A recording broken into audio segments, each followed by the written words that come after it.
Welcome my dear friends. இன்னைக்கு முக்கியமான ஒரு எல்லாரும் விரும்பி போகக்கூடிய ஒரு Australia general categories work permit. இப்போ பரவாயில்ல, கொஞ்சம் நல்லா விசாக்கள் இறங்குது. ஆஸ்திரேலியாவுக்கு போகணும்னு நிறைய பேர் எதிர்பார்த்துட்டு இருக்கீங்க. இதில் ஜென்ரல் ஒர்க் மோஸ்ட்லி கன்ஸ்ட்ரக்ஷன் இருக்குது, மற்ற வேர் ஹவுஸ் இருக்குது. யாராவது போகணும்னா பாருங்கள், ஆஸ்திரேலியா நல்ல கண்ட்ரி. எந்த வித பிரச்சனைகளும் பயப்பட வேண்டிய அவசியம் எதுவும் இல்லை. அங்கே போனவங்களாம் நல்லா செட்டில் ஆகியிருக்கிறாங்க. ஓகே, லீகலாக போனவங்களும் சரி, இல்லீகலாக போனவங்களும் சரி,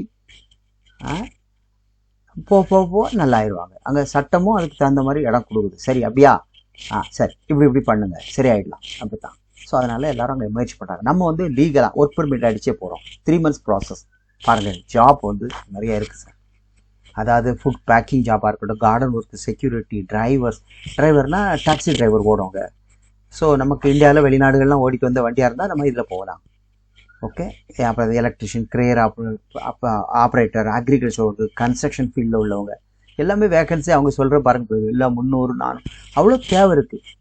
அரசாங்கம் என்ன பண்ணும், இந்த வருஷம் இவ்வளோ வருஷத்தை நீங்கள் எடுத்துக்கலாம் அப்படின்னு சொல்லுவாங்க. அதாவது எல்லா நாட்டிலையும் முயற்சி பண்ணுவாங்க. அப்போ நம்ம என்ன பண்ணோம், அதுக்கு தகுந்த நாமளும் முயற்சி பண்ணுறோம். அதில் டீட்டெயில்ஸ் நிறையா கொடுத்துருக்குங்க, பாருங்கள்.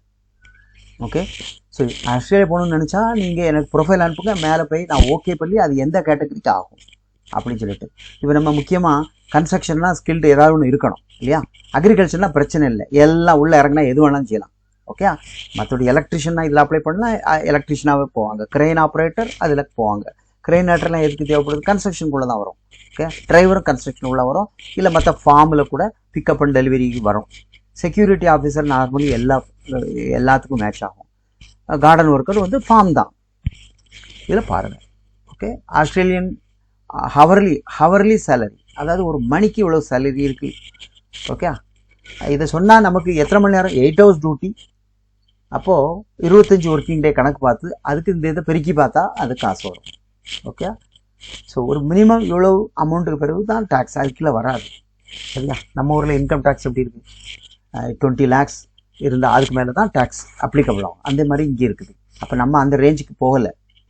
ஸோ யாராவது ஆஸ்திரேலியா போனால், ஆஸ்திரேலியா உண்மையிலே இதே மாதிரி இன்னொரு ப்ராஜெக்ட் வந்திருக்கு, அதுலேயும் ஒர்க்கு போகுது, ஆளும் விசா அடித்து ஏறி போகிற லெவலில் வந்துட்டாங்க. அதனால தான் நான் உங்களை சொல்கிறேன், கண்டிப்பாக ஆஸ்திரேலியா போகலாம். 8 ரூபா ஆகும் இருக்குது, நிஜமாக 8 lakhs ஆகும். ஓகே, அட்வான்ஸ் இருக்குது, அது எப்படின்னு நம்ம பார்த்துக்கலாம்.